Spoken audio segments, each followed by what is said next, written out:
شیعگان که د اهل بیت سره محبت کوي دا مطلب دا نه چې بل چا سره ګندا سره شیعه شو. محبت کول علامت د شیعیت نه دی بلکې د اهل بیت سره محبت کول علامت د مسلمانۍ. هغوی خو د اهل بیت سره محبت ساتي خو د هغوی په وجه بعضې صحابه کرامو ته په هغوی باندې داسې نسبتونه کوي د لعن تان وغیره چې حسنین خو پرېږده زما به داسې مدح نه کوي چې د بل حج به ورسره لازم شي. او څوک داسې نشي ثابتولی چې امیر معاویه رضی الله عنه د صحابیت نه وباسي، عمر رضی الله عنه ترې وباسي، عثمان رضی الله عنه ترې وباسي. د هغې ډېرې غټې کارنامې دي. د 14مې صدۍ د یو کس توان او طاقت رسی چې هغه وایي نه امیر معاویه رضی الله عنه زوی یزید لګېدلی دی او په حسین رضی الله عنه باندې ظلم کړی دی. قرآن فرمایي لا تزر وازرة وزر اخرى یخرج المیت من الحی ويخرج الحي من الميت. غم حسین مناوي نو دا د اهل سنت والجماعت په دې کې سم موقف دی. نو بیا خدا ماتم په جعفر رضی الله عنه باندې هم چې هغه نه دواړه لاسونه کړ. بیا خدا په امیر حمزه رضی الله عنه باندې هم چې د هغې سینه مبارکه چاک کړې وه. هند شق الجیوب وضرب الحدود ودعا بدعوى الجاهلیة فلیس منهم. دا ماتم فرض عین وي د دې په فقه جعفریه کې د دې په مذهب باندې. نو بیا خو پکار دا ده چې فرضیان خو لمونځ نو مونځ یو د بل نه نشي کولی. نو په کرایه سړی نشي راوښتی او چې ځان نه وي نو بیا د فرضیان خلاف ورزي راځي. حضور نه فرمایي چې من رأى منکم منکرا فلیغیره بیده په لاس یې منع کړه، فإن لم یستطع فبلسانه په ژبه یې منع کړه، فإن لم یستطع فبقلبه وذلک اضعف الایمان.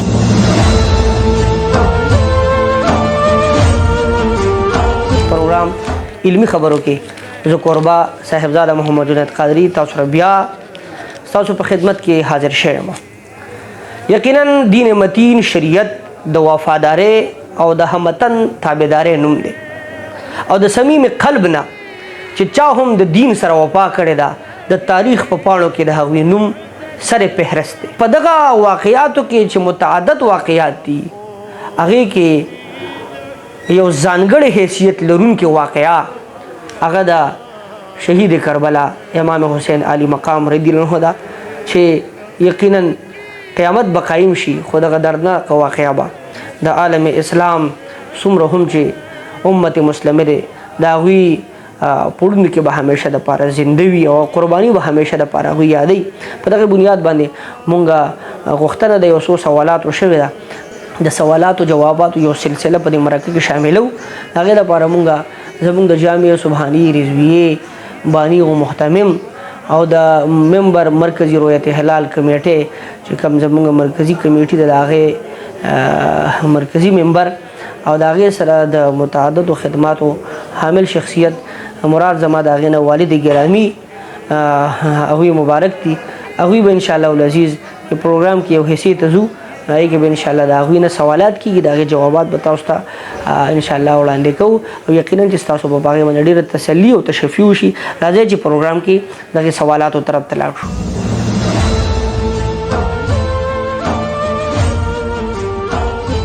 السلام علیکم ورحمت الله وعلیکم السلام ورحمت الله وبرکاته. د ټولو نور خو چې مونږ ته د دې خبرې وضاحت وکړئ چې آیا د اهل بیتو سره محبت کول دا د شیعتوب علامت دی که نه، او که چېرته یو کس د اهل بیتو سره محبت کول غواړي د اهل بیتو سره محبت کوي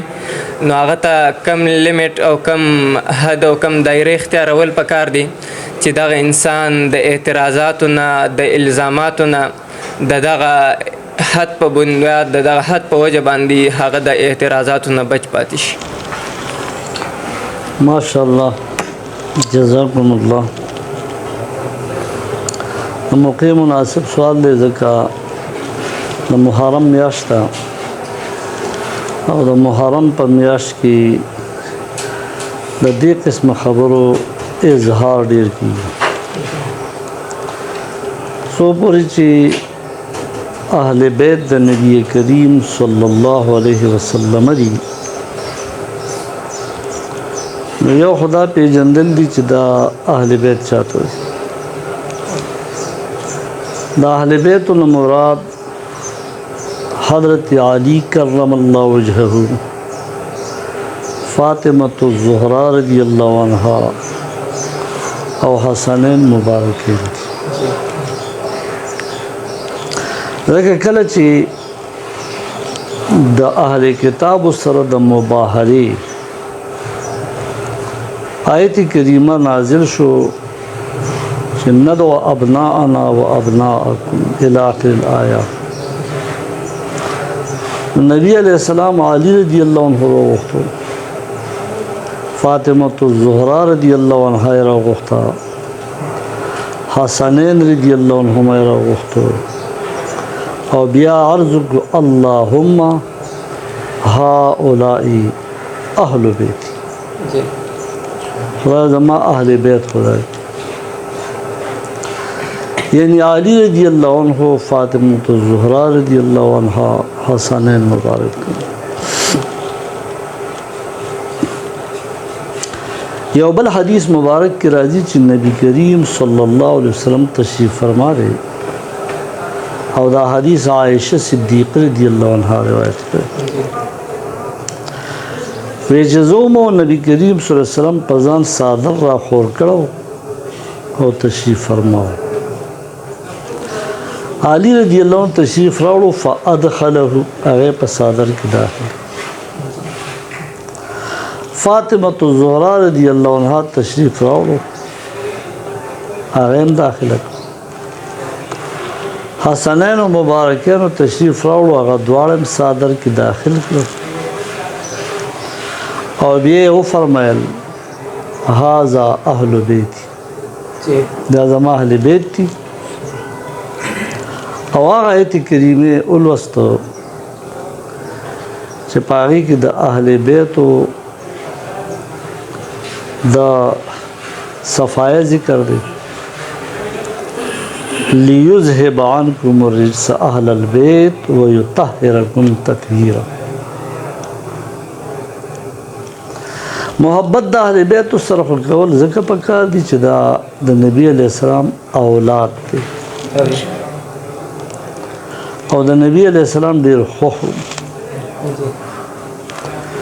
علی رضی اللہ عنہ دے نو هم خوښ ځکه فرمایلی دي من كنت مولاه فعلی مولاه چې ما تسوق مولاوی نو علی رضی اللہ عنہ مولا سخت باریکو ته وړاندې کړ فاطمة الزہرا رضی اللہ عنہ خاتون جنت تا او حسنین مبارکین دا شباب اہل الجنت دوار دا نوجوانانو پا جنت کی مشران و سرداران او دوار شہیدان دی او دا نبی علیہ السلام نسل دی او سید والی دا فاطمة الزہرا رضی اللہ عنہ نراغلے دے دا یو مستقل ٹاپک دے نو محبت دا اہل بیت سرا پکار دا چی دا حضور علیہ السلام اولاد او علی رضی اللہ عنہ دا طرز ہوئے دے اول پا نوجوانانو کی مومن دے خلیفہ رابعہ دے او ظلم خو محبت په یو بل وجم پکار د دې په محبت کې نجات دی د دې په مخالفت کې هلاکت امام احمد ابن حنبل رحمت اللہ تعالی علیہ د ابو ذر غفاری رضی اللہ عنہ پر روایت کی حدیث روی حضور فرمائی ان مثل اہل بیت مثل سفینۃ نوح زما د اهل بیت مثال د نوح علیہ السلام د کشته پشان فمن رکبها نجا څوک چې دی کشته ته وخت د دې محبت کې راغی د دې په عقیدت کې راغی د دې عزت او احترام یې وکړ دا کامیاب سبحان الله ومن تخلف عنها او څوک چې دین رستو پاتې شو هلاکا دی هلاک شو چې څوک ځان هلاکول غواړي نو د دې سره به محبت نه کوي او چې څوک ځان کامیابول غواړي نو دې سره به محبت کوي. پاتې شو دا چې محبت د اهل بیت او علامت د شیعیت دی که نه دی نو قتل نه دی. جی شیعگان که د اهل بیت سره محبت کوي دا غي مطلب دا نه چې که بل چا سره ګندا سره شیعه شو. جی ځکه ډیر کارونه داسې چې شیعګانې کوي نو موږ به نه کوو ځکه چې یعنې کوو به اولي دا شیعګانو په عمل کې د راوستو په وجه به مونږه پریدون پرېږدو نه ځکه بیا به د دین ډېر کارونه زموږ نه پاتې شي. اولي لکه که زه په مشترکاتو کې والمه نو شیعګان خدای واحد لا شریک مني جی نو چې مونږ خدای واحد لا شریک منو نو مونږ شیعګان شو نه جی په دې څوک نه شیعګان دي. شیعګان امامت تړي پټکې نو که مونږ پټکې وتو نو مونږ به شیعګان شو. نه جی شیعګانو ګیرې پرېښي نو که مونږ ګیره پرېښو نو که مونږ به شیعګان شو. نه جی شیعګان د حسنینو مبارکینو د خپل اندازې مطابق یو تقریب کوي نو که اهل سنت و جماعت یو کې دا به شیعګان شي. نه جی د دې یو مثال وو په صفا مروه باندې اساف او نایله دو بوتان پراته نو صحابه کرام رضی الله عنهم چې د مشرکان په صفا مروه کې چې سعی کوي نو د اساف او نایلې لذي اولي نو چې موږ نزونه خبري جی د قرآن راغی ان الصفا والمروه من شعائر صفا مروه خو شاعر الله دي په دې کې چې څوک سعی وکړي نو دا د ده لپاره جایز ده. اولي نو موږ ته خدای پاک دا پیغام راکړو چې هر یو مشابهت جی نقصانی نه دی. نو په دې وجه د اهل بیت سره محبت کول علامت د شیعیت نه دی جی بلکې د اهل بیت سره محبت کول علامت د مسلمانۍ دی. سبحان الله د نبی علیه الصلاۃ والسلام د هغه امتی دی چې د هغه په احادیثو باندې عمل کوي. جی په دې سوال په جواب کې زه اخري خبره عائشہ صدیقہ رضی الله عنها ته نبی علیہ السلام فرمایي چې احبیه د اهل بیت سره محبت کوا فإني احبه ذکر زم د اهل بیت سره محبت جی نو کدا علامت د شیعیت نو نبی علیہ السلام عائشہ رضی الله عنها ته چې د اهل بیت سره محبت کوا بیا خو به منع کړو او معلومیږي دا چې د اهل بیت سره محبت علامت د شیعیت نه دی بلکې د اهل بیت سره محبت علامت د نبی کریم صلی الله علیه وسلم د یو صحیح امتی. جی سبحان الله شیخ صاحب څنګه چې تاسو وی چې د اهل بیت سره مینه او محبت پکار دی بعض خلک داسې دي په نن سبا دور کې یا په مخ کې دور کې چې هغوی خو د اهل بیت سره محبت ساتي خو د هغوی په وجه بعض صحابه کرامو ته په هغوی باندې داسې نسبتونه کوي د لعن تان وغیره او د هغوی په باره کې تاسو څه وایي موږ ته مختصر خبره وکړئ. دا هم ډېر موزون او معقول او د موقع مطابق سوال دی او زمانه په وړاندې سوال کې یو حصه پاتې شوه چې که چېرته مونږه څه قسم داسې محبت وکړو چې په موږ اعتراض واقع نه شي د دې سوال سره د هغې کمالي تعلق دی. جی د اهل بیتو سره چې کوم خلق محبت کوي او د محبت په آړ کې د نور صحابه کرام رضوان الله علیهم اجمعین توهین کوي جی دا محبت نه دی پکار او دا محبت په حقیقت کې محبت نه دی د محبت په رنګ کې بغض د نور صحابه سره دی. که مونږ شریعت تراشو نبی علیہ السلام خو فرمایي چې ترکت فیکم امرین دو شیونه پرېږدم لن تدلوا ما تمسکتم بهما کله به ګمراه نه شئ چې تاسو پې عمل کوئ یو قرآن بل حدیث. نو په حدیث مبارکو کې یو حدیث دی چې حضور علیه السلام د ځان په باره کې فرمایي لا تخیرونی بین الانبیاء د پیغمبرانو په جماعت کې زما داسې مدح مه کوئ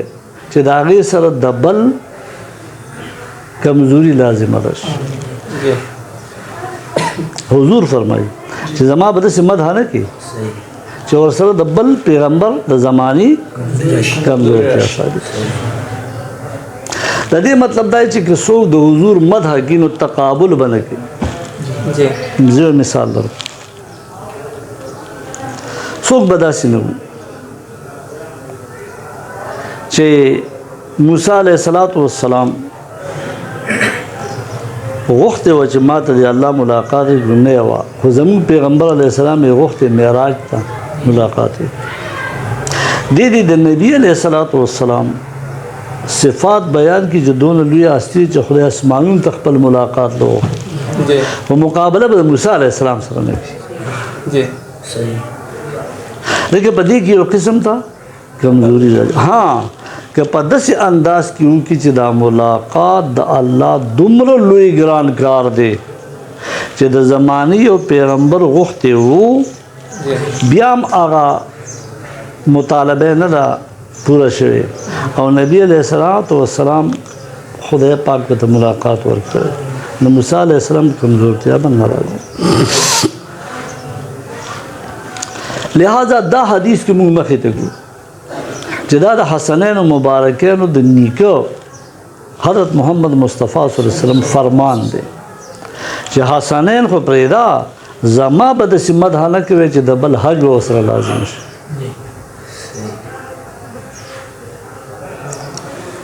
نو هغه خو افضل الانبیا دی دا هغه تعلیم مبارک تا دی لہذا د حسنین مبارکینو د اهل بیت سره محبت کول پکار دي د اظهار محبت لپاره که څوک جلوس کوي که څوک جلسه کوي که څوک مشاعره کوي که څوک په بله طریقه باندې اظهار د محبت د اهل بیتو کوي خو په دې با سره به د امیر معاویه رضی الله عنه یا د عمر رضی الله عنه یا د عثمان رضی الله عنه یا د نور هغه صحابه کرام رضوان الله علیهم اجمعین چې خلق وي چې اهل تشیع د دې مخالفت کی دا نه کول پکار د دې با داسې مثال شي چې هغه خلقو په پښتنو متل کړی دا پلانی د مانزه په بانه تاریخ غلو بدترین دوانی پټولی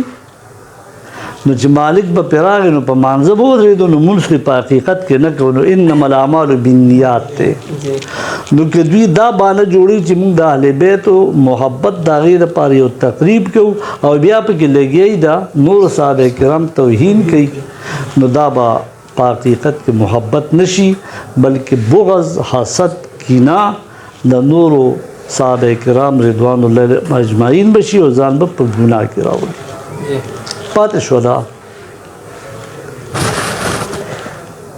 چې امیر معاویه رضی الله عنه نو امیر معاویه کاتب وحی دی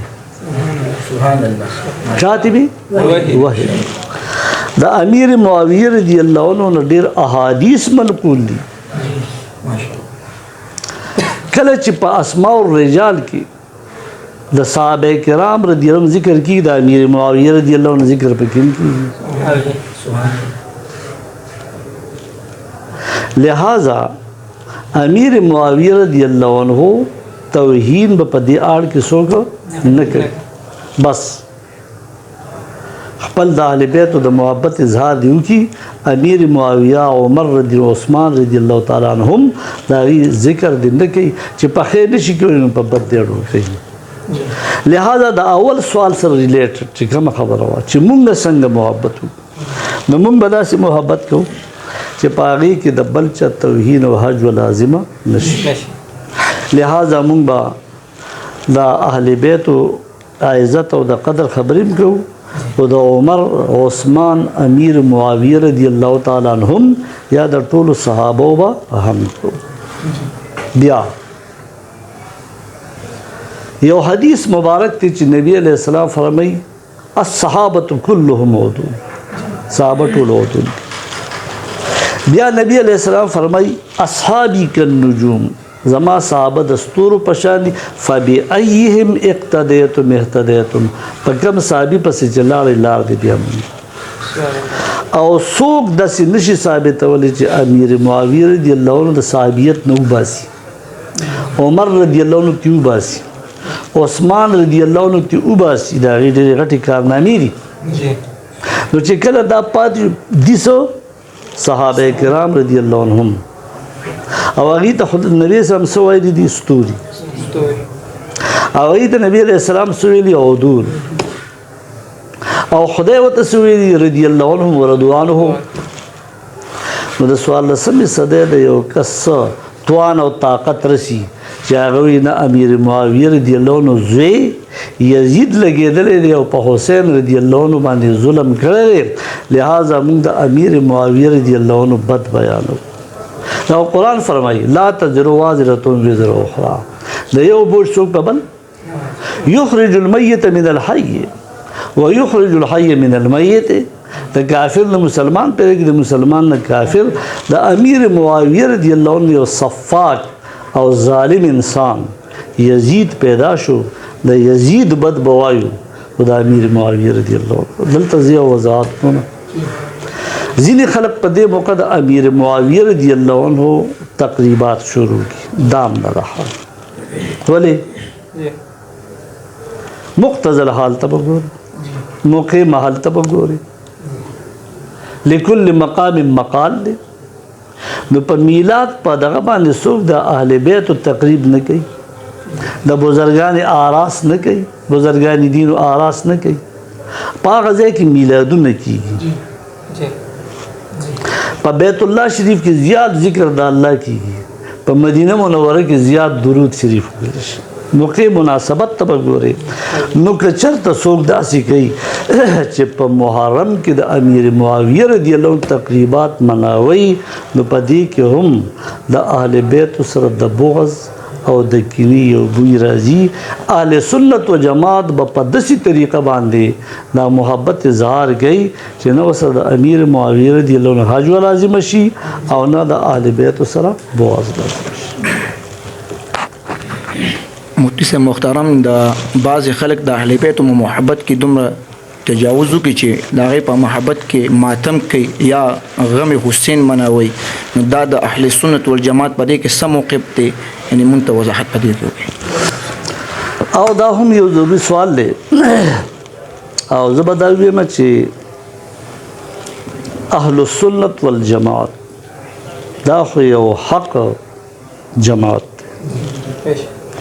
او که زه لږ دې له عموم ورکمه او دا ویم چې د مسلمانانو په دې کې څه موقف اختیارول پکار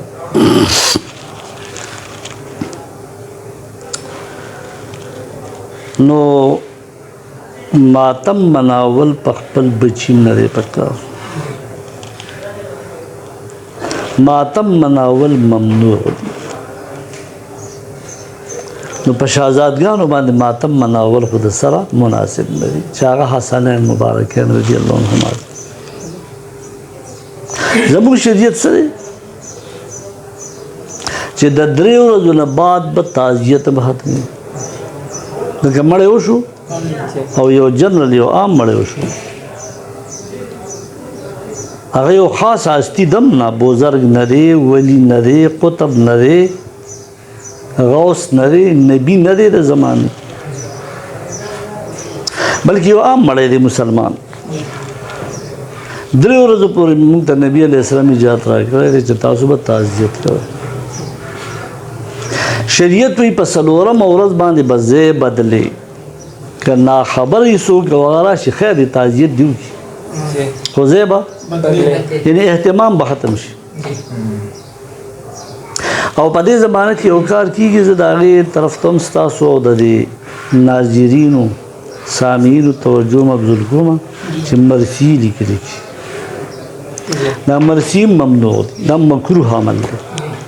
ولې مرثیه چې څوک پړاوي نو خو هغه د مړي هغه حالات په ته بیا رامخې ته کېږي نو هغه غم تازه کېږي او غم تازه کول ممنوع. نمبر 2 په اخترګلو کې خلق ځي ویرا د مړي اولنې اختر دی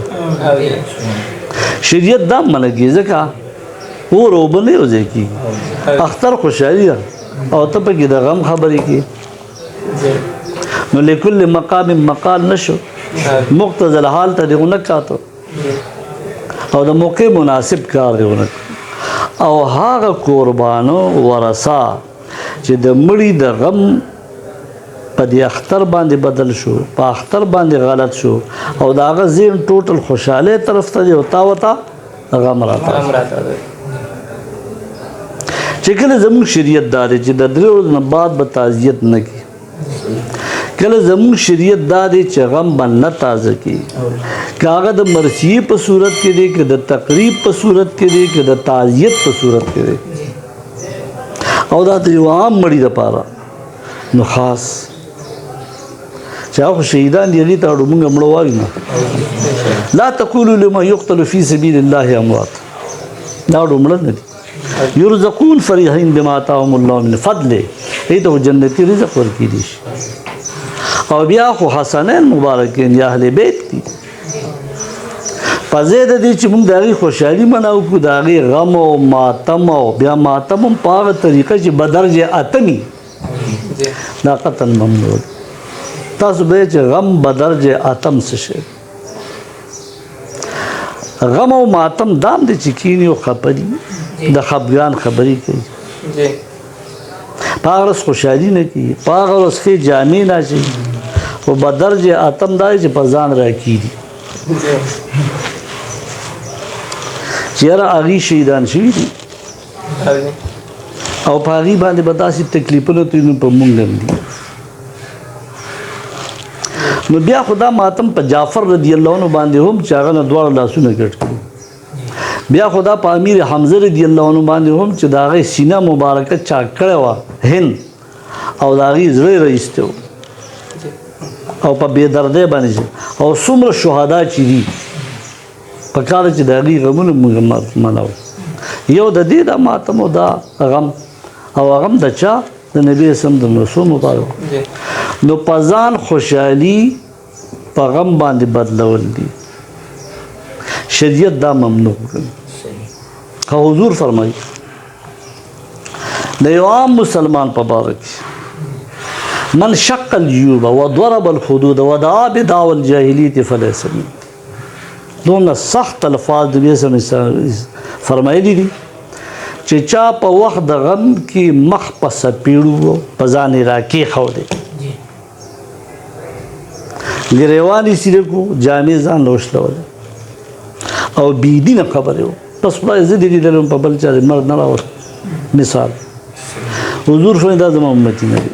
د امتي نه مراد څه دی امتي د نبي علیه السلام خو 2 قسمه دي یو مؤمنه یو غیر مؤمنه د امتیت نه خو بار کېږي نه یهود او نصارا د نبی اسلام مشرکان امت ته او غیر مؤمن معنا دا زما امت مؤمنه نه دي نو چې حضور په دونه خپه کېږي چې دا مسلمان نه دی ورنه زما په تعلیماتو باندې به عمل کو او دا د یو عام غم او د یو عام کس د مرګ په وخت کې دی د دونه لویو هستو په وفات باندې هر کال هغه غم تازه کول او ځان وهلو دا گویا شریعت ممنوع قرار کړی دی بیا ورته وګورئ ځان زخمی کول په شریعت ته کته غواړي چې دا ځان د ځان دی دا بدن د دی که دا د سره د خدای امانت دی نو که په جهاد کې د مقابل د طرف زخمی شي خیر دی خدای به په زور ځان نه زخمی کوي تر دې پورې چې بھوک هړتال هم حرام دی دی به ځان نه وږي کې چې د اشتها شته دی خپله سترګه بل له نشي ورکولی دی ګرده بل له نشي ورکولی دا څومره ګردې او سترګې چې ورکېدي شي دا خلاف شریعت دی نو بیا خپل ځان زخمی کول خپل ځان وهل او په دې کې دې حد تورې چې خپل ځان وجل کېدای شي چې هغه زخم دونه ګهره لاړ شي چې د هغې نه مړ شي خودکشۍ ته به خبره لاړ شي او خودکشي کول حرام دي ځان ته نقصان او تکلیف او ضرر رسول حرام دي یو فقهي مسله کم شی چې مضر صحت دی هغې استعمال جایز نه دی اگر چې هغه به نجاست نه به پلیتي نه لکه خاوره خوړل اوس خاوره د خپل پټي ده پاکه د تیمم پې کېږي پاکه د سجده پې لګي او چې انسان یې خوري نو د بدن ته ضرر او نقصان رسي مضر صحت دی استعمال حرام دی نو چې د یو شی په خوړلو د انسان بدن ته نقصان رسي او شریعت وایي دا مه کوه نو چې ځان په چاړه وی ځان په چاقو وی ځان په زنځیر باندې وی خو زه یو بلې خبرې ته حیران یم چې دا کم پکې مالدار دي دا کم پکې باثروته دي دا کم پکې داسې وجیه او مخوریز دي نو هغه صرف دا راچوي ځان له ګوتې هم نه وړي هسې دا علامت غوندې کسان یې په کرایه راوستې اچھا بیا هغوی د خپل ځان لپاره نور راوښت ټیک شوه نو که چېرته دا ماتم فرض عین وي د دې په فقه جعفریه کې د دې په مذهب باندې نو بیا خو پکار دا ده چې فرض عین خو لمونځ نو مونځ یو د بل نه نشي کولی نو په کرایه سړی نشي راوښتی او چې ځان نه وي نو بیا د فرض عین خلاف ورزي راځي اچھا تاسو عوام ناظرین به ترې ناخبرئ زه یو خبرې وضاحت کول غواړم د بعضې اهل تشیع علماو نه ما تپوس کړی دی د دې زنجیر زنې نه هغوی دا وینا کړې ده چې زنجیر زني زموږ په شیعه مذهب کې نشته نو چې نشته او دوی کوي نو بیا څه کوي د دوی د مطابق د شریعت خلاف ورزي کوي همه ورته دا تاسو منع کوئ ولې نه وی بیا موږ ته وهابیان وایي وایي چې دا وهابیان شو زه وایم چې دوی له پکار دا ده چې دا رسم دوی هم وایي چې دا صحیح نه دی شریعت نه دی زمونږ په شیعیت کې نشته او علماو پوه خلق په شیعه برادری کې هغوی وایي د دې ویناو تلقین موږ نه کوو دا عوامي عمل دی عوام یې کوي نو د عوامو اصلاح په علماو فرض نه ده نو حضور نه فرمایي چې من رأى منکم منکرا فلیغیره بیده په لاس یې منع کړه فإن لم يستطع فبلسانه په ژبه یې منع کړه فإن لم يستطع فبقلبه وذلك أضعف الإيمان اهل السنت والجماعت حقانی مسلک ولې دی او اهل السنت والجماعت دا ولې حق بین خلق دی د دې بعض عوام هم خلاف شریعت کار نه کوي خود بھی منع کوي لکه هغوی کې قبر ته سجده کوي دی په منبر وي قبر ته سجده کول حرام وایي که نه وایي که هغوی د قبر په خوا کې زانګوګانې دي یا بل یو داسې عمل کې چې په شریعت کې نشته اهل سنت و جماعت سنی مولا په منبر د پاسه وایي چې مونږ مذهب دا نه دا عوام کوي د دې رسم و رواجونه دي دا نه زموږ شریعت دی او دا نه سنیت دی په زیارتونو کې چرسونه څکل په زیارتونو کې ډولونه وهل او سرودونه کول دا مزامیر خلاف شریعت دی په منبر د پاسه سنی مولا لګیا دی وي دا خلاف شریعت کولو دا د دې زیارتونو په خوا کې نه کېږي نو سنیان لګي چې سنی عوامو کې کم رواجونه دي او خلاف شریعت دي هغه بر سره منبر بیانوي او شیعه هغه وایي زه نشم بیانولی بیا په ما باندې الزام راځي دا زما د دینه ګیله ده دا زما د دینه شکوه ده بلکې د دې علمي خبرو په وساطت باندې زه دوی ته دا علمي خبره کوم چې حضور فرمایي چې دا منکر کار دی د شریعت خلاف کار دی نو اول به په لاس منع کړي بیا به په ژبه باندې منع کړي او په زړه منع کول څه دي دا خلق دی نه دغه ځای ته ځي نه د چا له ترغیب ورکوي نه د دې اهتمام هم دا مشران کې امید علما کوي لہذا چې دین کې عوام به د کم ځای نه راجمع شي په دې وجه ماتم مناول ممنوع دي په هغې کې بیا به درجه اتم دا بدرج اتم ممنوع دي بیا د دې بدرج اتم یا مطلق ممنوع کار د دې نه منع راوړل د علماو فرض دی لہذا دا چې د کم مستق خلق کوي په هغه علماو باندې لازمه ده چې د خپلو عوامو د دې غلط کار نه د منع کولو کوشش وکړي. صاحب اخیری سوال دا دی چې د کربلا په میدان کې زموږ امت مسلمه ته څه پیغام؟ حاجی دا سوال دوباره کړئ. اخیری سوال دا دی چې د کربلا په میدان باندې امت مسلمه ته څه پیغام؟ جی حقیقت دا دی چې د کربلا واقعات بیانو جی جاړو ورته هم اهل سنت و جماعت هم بیانوي محرم الحرام نهم لسم روجم نیسي او پکارم دا چې کله هغه طاقت د روجي کېږي چې ونیسي او علما په صحیح طریقه باندې اسرائیلیات نه او د اهل تشیع اختراعي خبرې بالفرض کوي هغه نه په صحیح طریقه چې د کوم واقعات دی هغه بیان ولی یو قرآن وی ذکرهم بایام الله بیانون کی دی اوریدونکو ته دا الله خاص ورځ یادي نو خاص ورځ د کارنامې په بنیاد لکه په بار ربیع الاول نبی علیہ السلام پیدا دی دا یو کار شوی دا یو ته یاد معراج النبی صلی الله علیه وسلم شوی پس برګ میاشت په 20مه شپه دا دی ته یاد بیا میدان کرب و بلا چې میدان کارزار ګرم شوی دی د اعلی کلمت الحق د پاره دا دی ته وړاندې کی چې ګوره زمون په دین کې څه دي باغی جوړ شه بغاوت کا د چانه د آغاز بادشاہ نه چا خلاف شریعت چلی هجرت کا کہ جہاد تا پورے خبر رسی جہاد کا خو خلاف شریعت کارونه ماما وای چې د ټولو لغړ جهاد سره د جابر او ظالم حاکم په وړاندې باندې حق کلمه وای هغه حسین رضی الله عنه کړی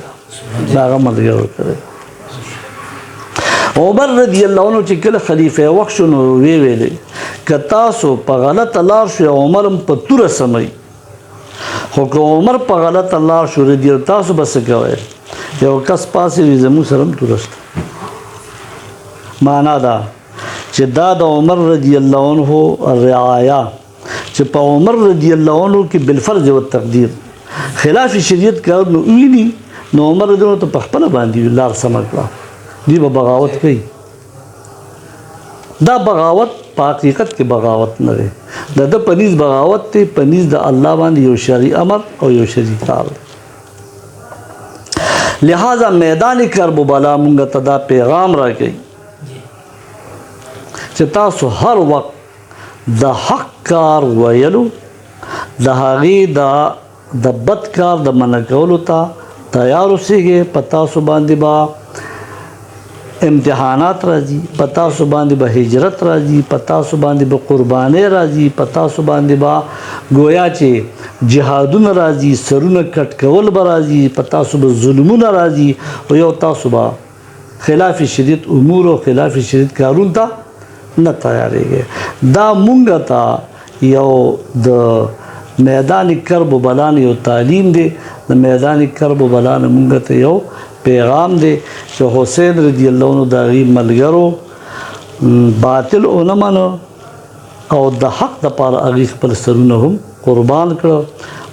الجهاد ماد الی یوم القیامه حضور فرمایي جهاد به جاری تر ورځې د قیامت پورې لہذا مسلمان به هر وخت د باطل مقابلې ته په هر زمانه کې تیار اوسي او په آخر کې زه دا دې چینل علمی خبرو د شکریې سره سره دا یو پیغام خپل اهل سنت و جماعت ته ورکوم چې دې څومره ایام بزرګان دي دا دې مناوئ فی الحال محرم دی د محرم تقریبات دمو کی او پاغي کې د شریعت خلاف ورزي نه ځان وساتي او دې ته د نګوري چې په بازارونو کې او په چینلو سکیږي دې ته دی وګوري چې قران مونږ ته سوی